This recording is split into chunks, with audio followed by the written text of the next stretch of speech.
Has the hearth broken your chill? I hope that it has. We take great pride in our cozy lodging here at the Rose and Anvil Tavern. You can probably hear that we have some new road travelers taking their board and ale in the tavern downstairs. Anyway, I went down to the cellar and found this poem for you, written between 13 and 1400. It is called Sir Gawain and the Green Knight. Just close your eyes, rest and relax, and I will read it to you now. Here we go. Part 1. Soon as the siege and assault had ceased at Troy, the burg broken and burnt to brands and ashes, the traitor who trammels of treason there wrought was tried for his treachery, the foulest on earth. It was Aeneas the noble and his high kin who then subdued provinces. Lords they became, well nigh of all the wealth in the western isles. Forth rich Romulus to Rome rapidly came, with great business that burg he builds up first, and names it with his name, as now it has. Tisius to Tuscany, and townships begins. Langobard in Lombardy lifts up homes, and fared over the French flood. Felix Brutus on many banks, all broad Britain he settles then, where war and wreck and wonder betimes have worked within, and oft both bliss and plunder have held sways. Swiftly since. Part 2. And when this Britain was built by this baron rich, bold men were bred therein, of battle beloved. In many a troubled time, turmoil that wrought, more flames on this fold have fallen here oft than any other I know, since that same time. But of all that here built, of Britain the kings, ever was Arthur highest, as I have heard tell, and so of earnest adventure I aim to show, that astonishes sight as some men do hold it, an outstanding action of Arthur's wonders. If you will list to this lay but a little while, I'll tell it straight, as I in town heard it, with tongue, as it was said and spoken in story staunch and strong, with linked letters loaded, as in this land so long. Part 3.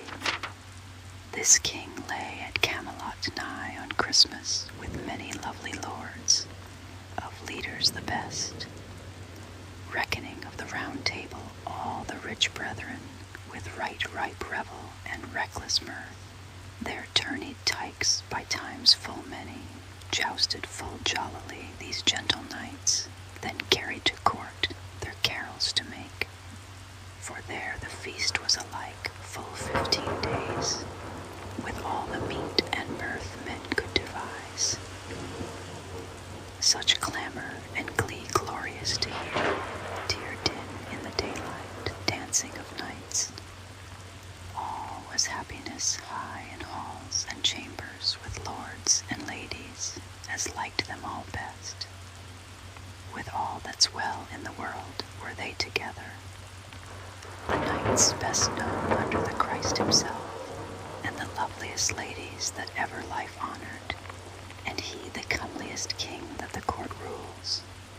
For all were fair folk, and in their first age still, the happiest under heaven, king noblest in his will, that it were hard to reckon so hardy a host on hill. Part 4. While New Year was so young, it was new come in. The day double on the dais was the dole served, for the king was come with knights into the hall, and chanting in the chapel had chimed to an end. Loud cry was there cast of clerics and others, Noel nurtured anew, and named full oft, and see the rich run forth to render presents, yelled their gifts on high, yield them to hand, argued busily about those same gifts. Ladies laughed out loud, though they had lost, while he that won was not wrath, that you'll know. All this mirth they made at the meal time.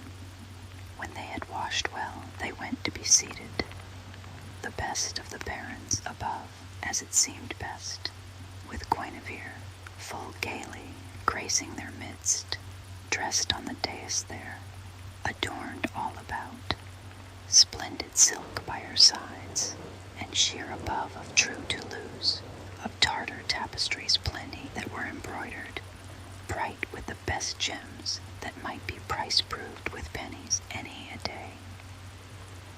The comeliest to descry glanced there with eye and grey, a seemlier ever to the sight, sooth might no man say.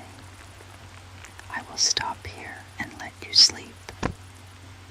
I will be back up later and continue with part 5 through 8 of this ancient poem, Sir Gawain and the Green Knight. If you enjoyed my reading, please like and subscribe and stay a little longer. Here at the Rose and Anvil Tavern,